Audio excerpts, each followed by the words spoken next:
मतनं त्या ठिकाणी त्यांनी मागच्या दरवाजाने येऊ द्या नाहीतर कुठले बी येऊ द्या, काम माढा मतदारसंघातील 107 गावांनीच घात केला असल्याचा देखील आरोप शिवाजी कांबळे यांनी केला गेला. युतीमधून महायुतीमधून आमदार तुळशी गावाला पाणी आणायचं असेल, बावीला पाणी आणायचं असेल, अंजनगाव खिलोबा असेल की विठ्ठलचा चेअरमन आमदार होऊ देणार नाही हे म्हणायचे. ऐकून होतो, मला काय नक्की माहीत नाही. जवळ घेऊन हाबडा द्यायचा. मी जवळच गेलो नाही त्यामुळे मला हाबड्याचा विषय नाही. ज्याला जवळ घेतलं त्याला मात्र त्याने हाबडा दिला. आता माझ्यासोबत माढा मतदारसंघाचे आमदार अभिजित पाटील आपल्यासोबत आहेत. आबा, काय सांगाल, आज बोशे गावात विजय सभा होते. या विजय सभेमध्ये खरं तर अनेक गावांनी या गटातील विरोधकांची नेते स्थानिक नेत्यांची ताकद मोठी देखील मानली जाते, पण या गावातील लोकांनी लीड देण्यात आलेलं आहे. खरं तर या गावातले सर्वांना माहिती आहे, शरदचंद्र पवार साहेबांवरती प्रेम करणारे, साहेबांच्या विचाराचे यशवंतभाऊ पाटील साहेब असतील, राजूबापू पाटील साहेब असतील, हे पवार साहेबांवरती प्रेम करणारे, पवार साहेबांच्या सोबत त्या विचाराशी राहणारे हे आत्तापर्यंत गाव आणि त्या नेते मंडळींनी आत्तापर्यंतची परंपरा चालू होती. परंतु मागच्या काही दिवसामध्ये काही लोकांनी त्या ठिकाणी चुकीचा वेगळा विचार केला आणि त्या माध्यमातून त्या ठिकाणी गावामध्ये एक वेगळ्या पद्धतीचं वातावरण तयार केलं.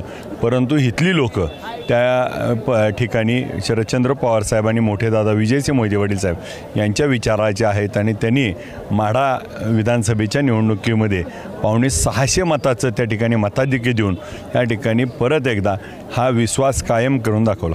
खरं तर कारखान्याच्या निवडणुकीमध्ये असं एक विधान केलं गेलं होतं की राजा का बेटा राजा बनेगा लेकिन विठ्ठल का चेअरमन आमदार नाही बनेगा. हे कुठेतरी आपल्या माध्यमातून ते खोडून दिलं गेलं, पण आता विठ्ठलचा चेअरमन आमदार झाला. काय सांगाल? सगळ्यात महत्त्वाची गोष्ट बघा की विठ्ठलचा चेअरमन आमदार होऊ देणार नाही हे म्हणलेलं पोटनिवडणुकीत करून दाखवलं. पण माझ्यावरती औषधच चाललं नाही. त्यामुळं मी शेतकऱ्याचा पोरगा आहे, शेतकरी पाठीशी होते, सामान्य लोक पाठीशी होती आणि त्यांच्या बोलण्यात आता तथ्य राहिलं नाही आणि ह्यांनी नेमकं कुणाचं नुकसान केलं आणि मला तर असं वाटतं की ती नेमकी कुणाला म्हणत होते. आता आत्मपरीक्षण करायची वेळ आहे. ते म्हणायचे, ऐकून होतो, मला काय नक्की माहीत नाही. जवळ घेऊन हाबडा द्यायचा. मी जवळच गेलो नाही त्यामुळे मला हाबड्याचा विषय नाही. ज्याला जवळ घेतलं त्याला मात्र त्याने हाबडा दिला. महायुतीमधून आमदार बबनदादा शिंदे यांनी काल विधान केले की युतीमधून न लढल्याचा त्याचा परिणाम देखील समोर आला गेला आहे. नाही, आता कसं आहे की ते जे ज्येष्ठ नेते आहेत, आमचे वडीलधारी आहेत, त्यांनी बोलणं साहजिक आहे. परंतु मला या निमित्तानं ह्या गोष्टी समोर येत आहेत की ही निवडणूक माझ्या विरुद्ध रणजितसिंह शिंदेंची झाली होती. त्यामुळं माझ्या विरुद्ध जोपर्यंत रणजितसिंह शिंदे साहेब बोलत नाहीत तोपर्यंत दादा मार्गदर्शक आहेत. दादा मार्गदर्शनाची भूमिका राहतील.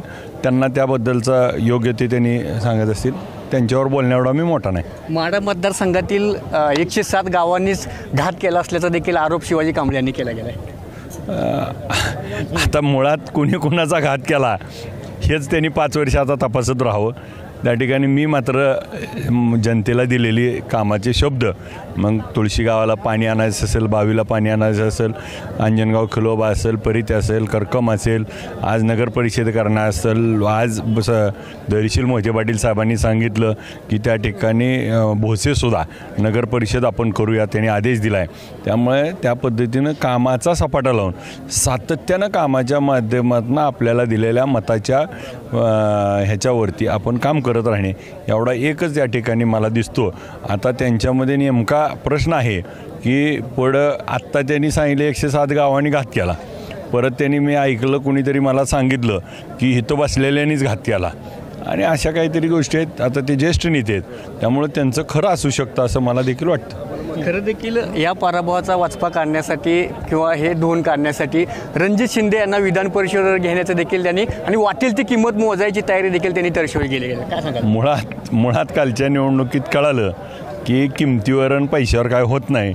सामान्य लोकांमध्ये असलं पाहिजे. सामान्य लोकांमध्ये असेल तरच त्या ठिकाणी ह्या सगळ्या गोष्टी होतात आणि वरच्या नेते मंडळीला कालच्या निवडणुकीनं कळाले की कुणाचं काय आहे. त्यामुळं वरची लोक आता मला वाटत नाही की अशा कुठल्याही गोष्टीमध्ये त्या ठिकाणी तथ्य आहे. या माध्यमातून त्या ठिकाणी त्यांनी मागच्या दरवाजाने येऊ द्या नाहीतर कुठले बी येऊ द्या, कामाचा गुरु असतो. त्यांनी काम काय करतील हे सगळ्यात महत्त्वाचं आहे. कोण आमदार होतं आहे, मी काय आमदारच नव्हतो आत्तापर्यंत, पण मला काम करता आलं. ती उद्या काम माझी स्पीड वाढली. आता मला डायरेक्ट ॲक्सेस मिळाला. मी सगळ्या मंत्र्यांबरोबर पोचतो आहे, मी पाठपुरावा करतो आहे, अधिकाऱ्यांना बैठकी घेतो आहे, अधिकाऱ्यांच्या सातत्यानं जे सामान्य लोकाला अपेक्षित आहे तो काम करण्याचा प्रयत्न करतो आहे. हे त्यांना मागे होतं, जमलं नाही. आता मागच्या दारानं जाऊन काय उपयोग होईल असं वाटत नाही. गेल्या नागपूर अधिवेशनमध्ये आपण ज्या पद्धतीने माढा मतदारसंघातील लोकांसाठी प्रश्न उपस्थित केला, पण गेल्या पंचवार्षिकमध्ये कुठे विरोधक जे असतील बबन शिंदे यांच्याकडून कुठे प्रश्न उपस्थित केला नसल्याचे देखील दिसून आले गेले. नाही, मुळात म्हणजे मागच्या काळामध्ये त्यांनी कशा पद्धतीनं त्याची कार्यपद्धती होती हे आपण सर्वजण जाणता आहात. परंतु माझ्यासारख्या कार्यकर्त्याला ज्यावेळेस मतदारांनी 1,36,000 मतं दिल्यावर माझी जबाबदारी वाढली की मी तेवढं जास्त काम केलं पाहिजे, मी जास्तीत जास्त लोकांमध्ये बोललं पाहिजे, मी माझ्या मतदारसंघातला सगळे प्रश्न हे विधानसभेमध्ये मांडले पाहिजे आणि त्या विधानसभेच्या माध्यमातून हे त्या पटलावर ठेवून त्या संबंधित मंत्र्यांकडनं त्याच्यावर पाठपुरावा करून त्या अधिकाऱ्यांकडनं पाठपुरावा करून माझ्या भागातले सगळे प्रश्न मार्गी लावे ह्या प्रामाणिक हेतूनं मी काम करतो आहे. माझ्या भागातील मतदारसंघातील अनेक प्रश्न जे असतील ते रखडलेले प्रश्न अनेक मार्गी लावा असतील देखील आमदार अभिजित पाटील यांनी सांगितलं गेलं आहे. कॅमेरामन सह भारत शिंदे, न्यूज इंडिया मराठी, बोसे.